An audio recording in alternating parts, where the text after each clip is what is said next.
And we put it out to a poll. We do this. Pete likes to have the homies chime in. And whenever we do that and include the Bills basically always win. Almost always. Almost always, You right? can't mess with them. Very rarely do they lose here. Bills Mafia showing up on Twitter in full force. They wanted to see your breakdown of how your boy Blue beat the Steelers on Sunday Night Football. This is from Gregory Dussel. Let's start it off with this. He goes, I love your breakdowns because I'm not super smart and I can still understand what you're saying. Keep it up, Simms. Just keep telling me why the Bills are amazing. I like it. That's what I'm here to do. That's what you're here to do, right? Because I'm not that smart either. So I got to write notes down and tell myself. But I hopefully can, teach you some of the themes of the game and things that went good and bad for Buffalo or anybody else. This was impressive for Buffalo. And let's just start offensively for them because you got the highlight reel with Josh Allen at times. And Stephon Diggs, is there a player in the NFL? You talk about team MVPs. I know Josh Allen's the quarterback, and he's had a great year. But it's like, where would they be without Stephon Diggs? If he did not have Stephon Diggs, Josh Allen's not having the year where we're talking about Josh Allen being one of the top 3 quarterbacks in the NFL. Definitely not. You need that guy, right? You need it. I mean, we just talked about Mahomes. He's got 2 of them. We just talked about Rodgers. He's got Adams. Yeah. You need that guy, especially, if you're going to play we're going to play through the quarterback type of football game, which Buffalo is doing. And that's where Diggs is amazing. I mean, Diggs, he can do it all. I said this today on PFT. He can do all the Julian Edelman stuff and win underneath and do all that, Wes Welker, option routes, all that. But then he can run by you like a Tyreek Hill on just a go route and say, see you later. Now, I know he's not as fast as Tyreek Hill, but you got my point that he can threaten you with that.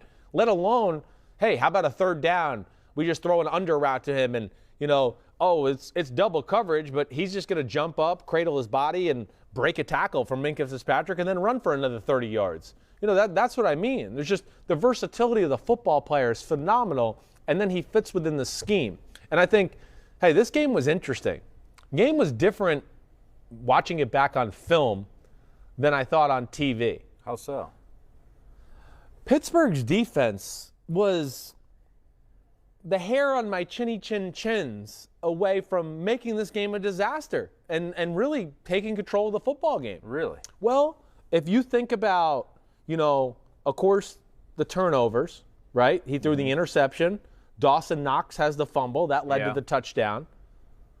Dawson Knox has the fumble, but let's not think about this. The drive before, they had the strip sack that Mike Tomlin didn't challenge. Right. And they punted the ball away. I don't know if Mike Tomlin didn't get to see the play the right way or whatever. Was there a clear recovery? There was a clear recovery. They all went crazy after it because Diggs was the first one to go crazy. He missed it, and Pittsburgh recovered it. So there's an averted disaster. Even after the Dawson Knox fumble, Pittsburgh goes up 7-0. The very next play was a strip sack, and Buffalo was fortunate to recover it. Right. So there we go. And so my big thing is with Pittsburgh, and I said this a little last week, you have to be able to withstand the initial emotions and ferociousness of the football game with them because they got more bad mofos than any other team on the planet. And when they come off the bus and they're pissed off and foaming at the mouth and we got to get Josh Allen and we lost last week, they can take over football games. And they were really close to taking this game over.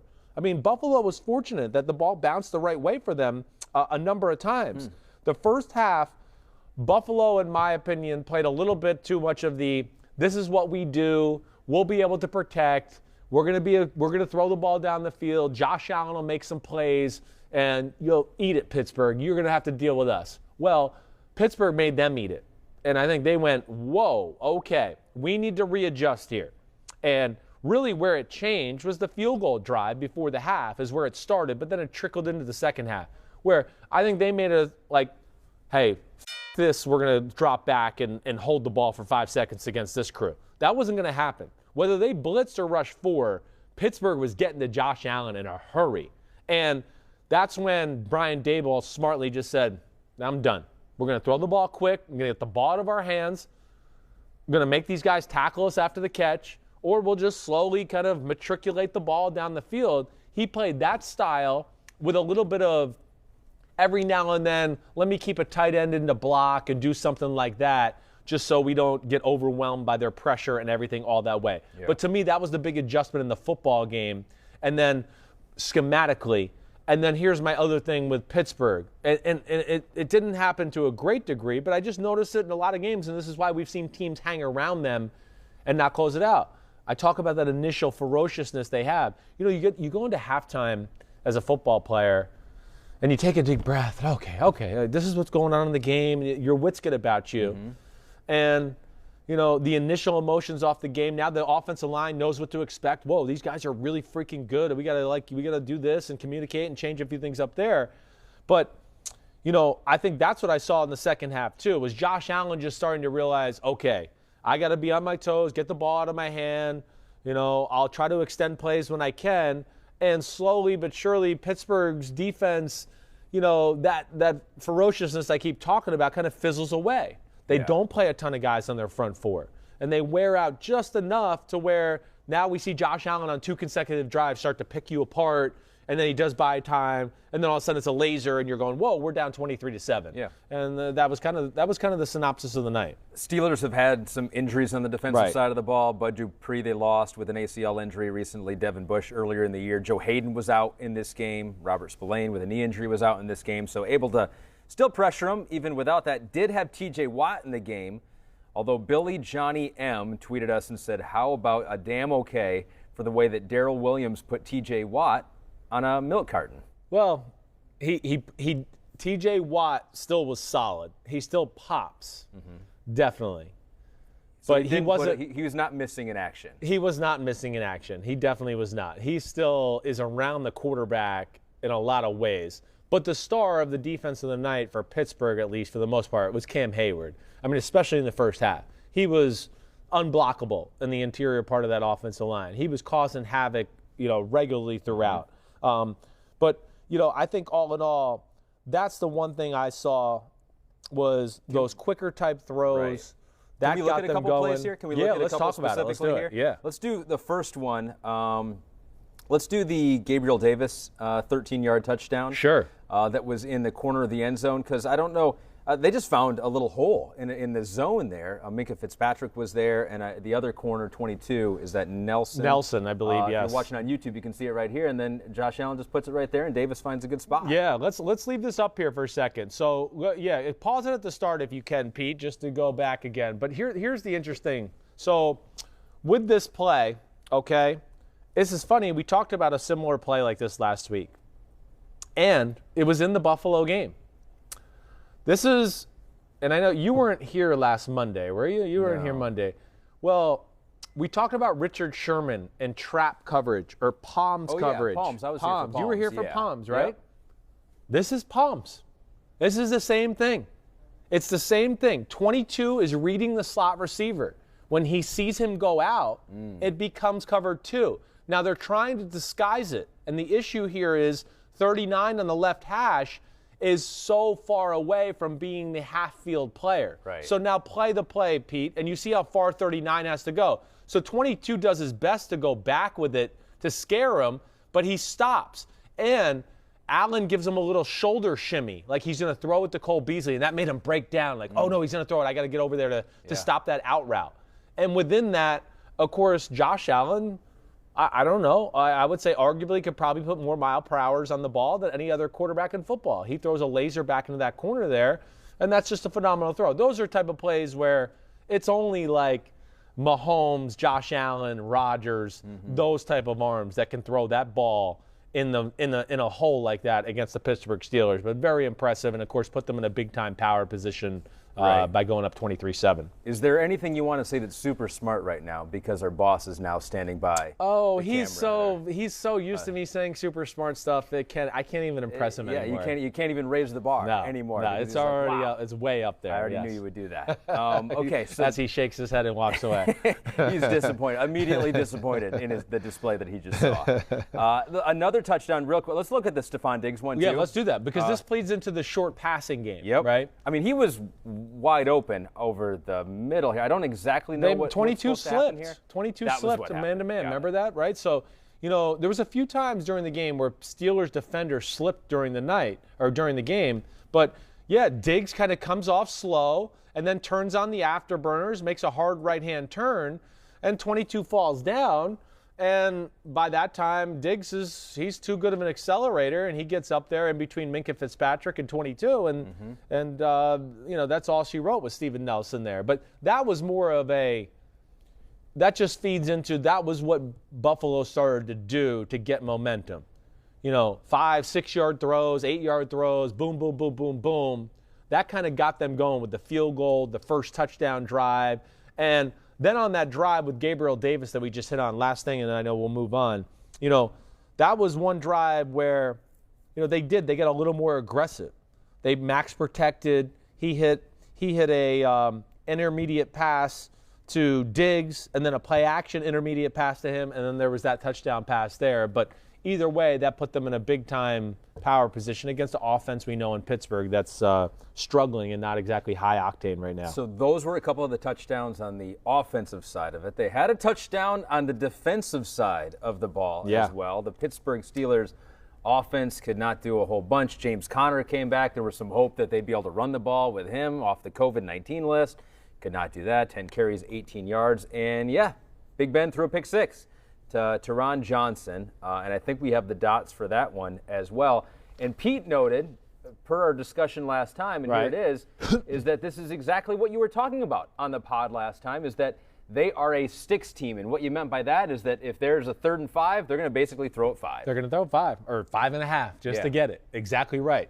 And the beauty of this play, too, is they ran the same exact play 2 plays before this.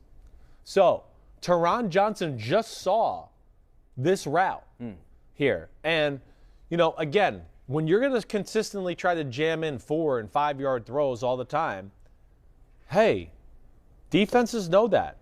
And, Pete heard me today. One of the things I said today is the Steelers have become predictable within their predictability. I mean, they really have. We know they're going to throw it every play.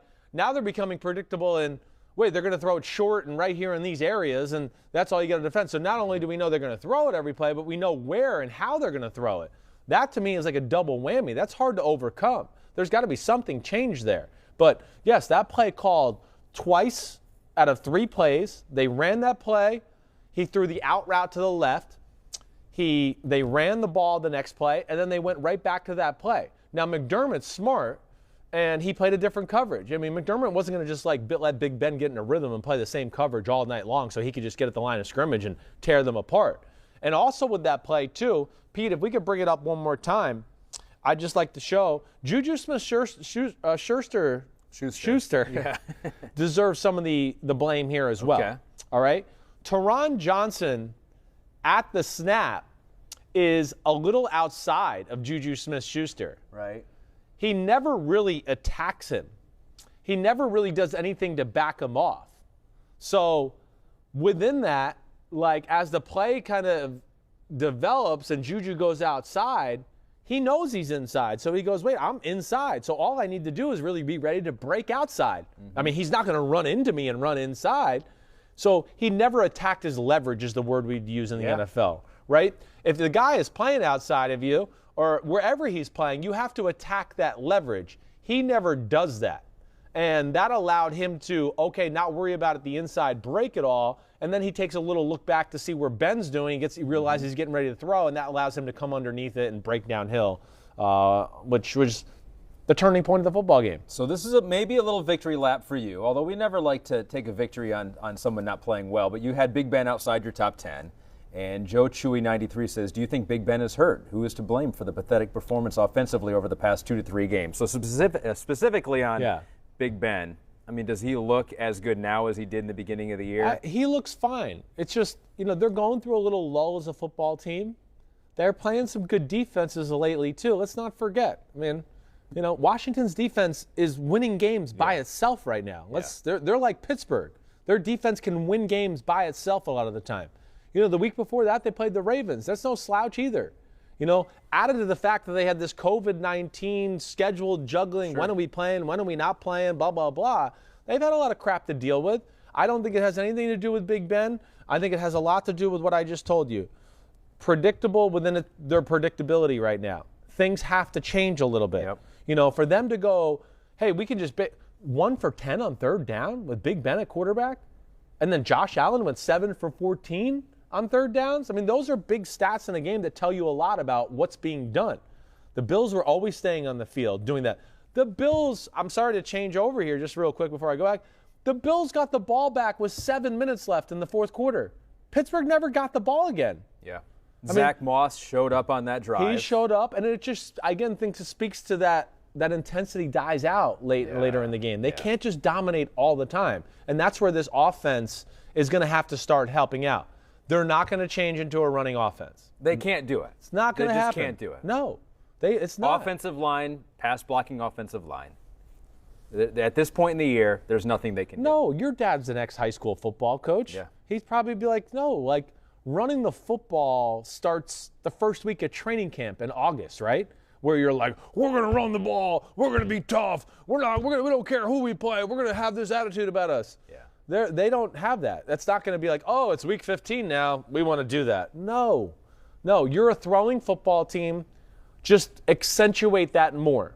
More deep passes. You got Chase Claypool. He's super fast. He's big. They have to. They have to stop the sticks football play like we talked about. Oh, it's 3rd and 10, we throw 11. Oh, it's 3rd and 4, we throw for 5. They have to stop that. Their 1 third down conversion of the night, Ahmed, guess what they did?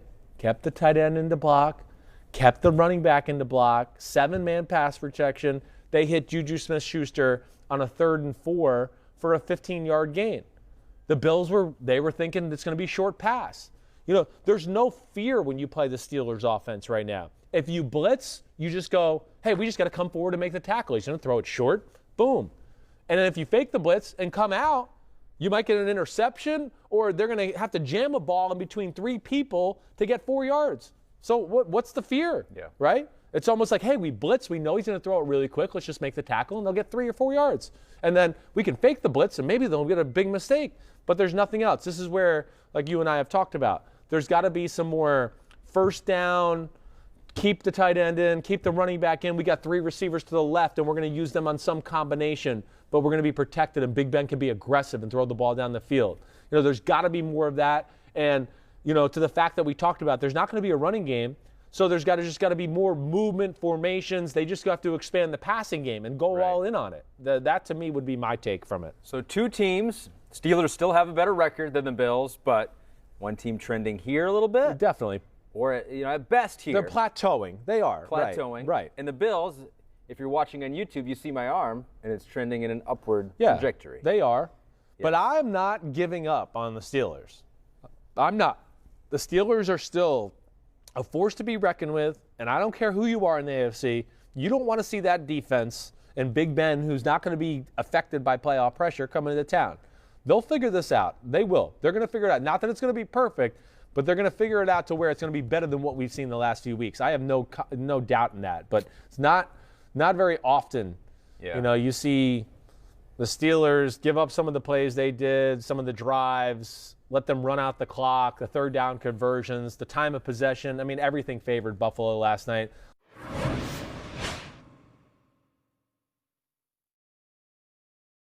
Hi, I'm Mike Tirico, and thanks for watching. Make sure to hit subscribe for the latest news and highlights from NBC Sports.